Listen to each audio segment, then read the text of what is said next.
à la maison, vous êtes comme ça en direct du ministère international de la gloire de Dieu à cette grande émission sur la santé divine 2 et nous avons sur ce plateau pour nous parler au courant de cette émission l'homme de Dieu, le serviteur de Dieu, le pasteur Pierre-Baptiste.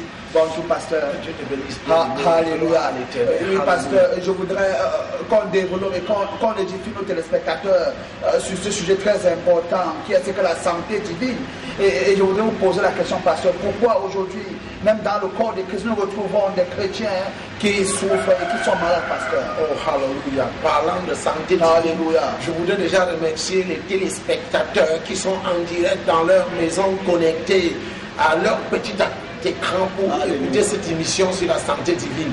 Et quand on parle de la santé divine, bien aimé, je voudrais déjà dire que la santé, c'est le capital de base. Le capital de base. C'est le capital de base de la vie. Même si tu as l'argent n'importe comment, quelle qu'en soit la manière dont tu es néanti financièrement et matériellement, si tu es malade, c'est que tu es frustré.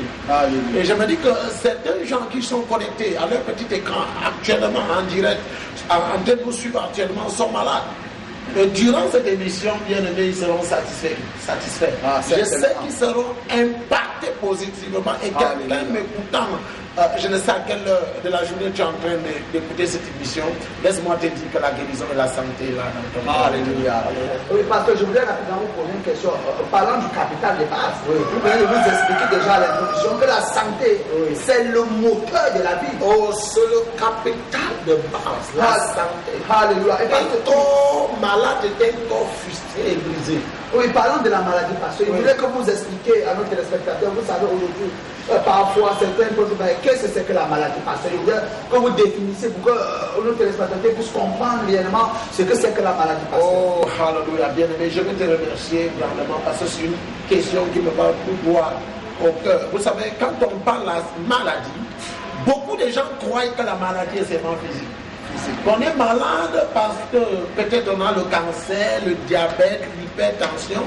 Elle n'est pas seulement physique, la maladie. La maladie est multiforme. Je voudrais donner la définition de la maladie. La maladie est une incompatibilité. Une incompatibilité. Oui, c'est une incompatibilité, c'est une inhabilité. Alléluia. Est-ce que tu comprends, bien-aimé, de se manifester ou bien de se voir dans un domaine quelconque de la vie? En d'autres termes, si physiquement, ton bras est malade, et ça une douleur dans le corps, ce bras-ci ne peut plus fonctionner. Qu'est-ce qu'on dit? On dit que le bras-ci est malade. Alors, si dans ce pied-ci est par exemple paralysé, et puis tu te déplaces peut-être à l'aide de béquilles ou bien à l'aide d'une chaise roulante, ça veut dire que tu es malade. Et pendant que vous définissez la maladie, c'est une incapacité. C'est une incapacité, une incompatibilité et une inhabilité. Alléluia. De se pouvoir ou bien de se manifester dans un domaine quelconque de la vie. Alléluia. Donc la maladie n'est pas seulement physique, la maladie est financière. Alléluia. Lorsque nous avons une incompatibilité financière, une incapacité financière, une inhabilité financière, par exemple, lorsque tu fais face aux défis financiers et tu n'as pas la possibilité, je ne sais pas, de te manifester financièrement, c'est difficile financièrement, de joindre les deux coups, bien aimé, ça veut dire que tu es malade. En ce moment, nous pouvons parler de la maladie financière. Et la maladie n'est pas seulement financière, elle est professionnelle. Lorsque, au niveau de la profession, je ne sais quel genre de profession tu exerces dans la vie, lorsque ta profession, ça ne marche pas, peut-être, je ne sais pas, ça dépend du genre de profession que tu fais, que tu exerces, lorsque ça ne marche pas, ça veut dire que tu es malade. Tu as une inhabilité de te manifester professionnellement, ça veut dire que c'est une maladie. La maladie est maritale lorsqu'au niveau du mariage, ça ne va pas, elle est matrimoniale, elle est, je ne sais pas, elle est académique. Lorsque tu fréquentes, tu es à l'école, et rien ne marche au niveau de l'école, ça veut dire que cette maladie, c'est une maladie académique. Elle est multiforme, elle est sociale, elle est familiale, elle est multiforme.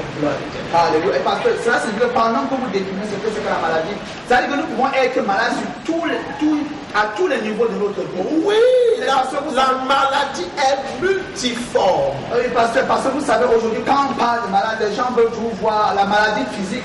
Peut-être coucher dans un lit d'hôpital, ou bien nous souffrons du paludisme, ou bien du cancer, ou bien par exemple du VIH. Et nous comprenons par exemple que vous définissez réellement ce que c'est que la maladie. Et pour nos téléspectateurs, ils comprendront désormais que quand tu as une inhabilité, je vais prendre par exemple un exemple, quand tu es par exemple quelqu'un que c'est difficile pour toi de trouver de l'emploi, oui. Cela signifie que c'est une maladie professionnelle. Tu souffres d'une maladie professionnelle. Et Jésus peut guérir aussi ce genre de maladie. Ça quand on dit que Jésus guérit toutes sortes, tout genre de maladies, on ne dit pas seulement que Jésus guérissait les maladies physiques. Jésus guérit tout genre de maladies. Nous devons comprendre pourquoi. Il a dit dans le livre de 2 Corinthiens chapitre 8 au verset 9 que riche il était. Pour nous, il ne se fait pas pour que nous soyons riches. Alléluia. Et il guérit aussi la maladie.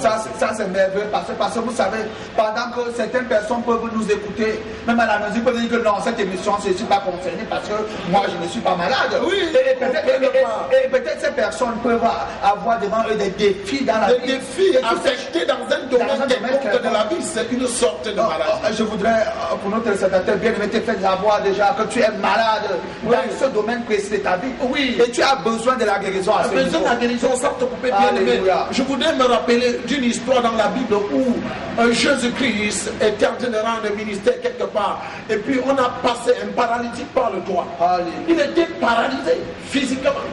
La paralysie ici est une incompatibilité aussi, une inhabilité, une incapacité de se manifester, pas seulement physique, mais dans un domaine de la vie. La paralysie est financière, tu peux être paralysé financièrement, tu peux être paralysé académiquement, familialement, professionnellement, financièrement, matériellement. Alors Jésus a dit à ces paralytiques, lève-toi et marche. De la même manière que nous disons à un paralytique physique de se lever et marcher, si tu es paralysé financièrement, matériellement, physiquement, maritalement, au nom de Jésus-Christ de Nazareth, combien de gens ont dit dans le livre de Actes chapitre 3, au paralytique qui a été assis devant la porte appelée la belle, devant la porte du temple appelée la belle. Ils ont dit au paralytique, nous n'avons ni or ni argent à te donner. Au nom de Jésus, lève-toi et marche. Ce n'était pas, là c'était la paralysie physique, mais tu es paralysé dans un domaine quelconque de ta vie. Et tu m'écoutes, au nom de Jésus-Christ de Nazareth, lève-toi et marche. Ça c'est merveilleux.